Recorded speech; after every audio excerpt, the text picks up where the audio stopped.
আমার মেহেরপুর জেলার প্রত্যেককে জানাই আমার পক্ষ থেকে সালাম, আসসালামু আলাইকুম।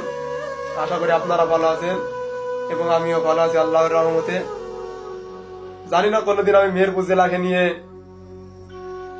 উজ্জ্বলতার অর্জন করতে পারবো কিনা, তবে চেষ্টা করে যাবো যতদিন বেঁচে থাকবো আমার নিজ জেলা মেহেরপুরকে নিয়ে ভিডিও বানাবো, এমনকি মেহেরপুর জেলার সৌন্দর্য নিয়ে তুলে ধরার চেষ্টা করব, যাতে বাকি 63 জেলার লোকজনও আমাদের মেহেরপুর জেলাকে আরো সম্মান করে।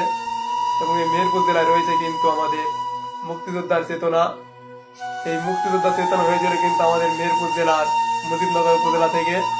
আর এখান থেকে দীর্ঘ 9 মাস যুদ্ধ প্রশিক্ষণ হয়েছিল এবং যুদ্ধ সব পরামর্শ দিয়েছিল এই মুজিবনগর জেলাতে উপজেলা থেকে। কিন্তু আজ দেখা যায় যে মেহেরপুর জেলাকে নিয়ে আর মানুষের সামনে তুলে ধরায় না কেউ।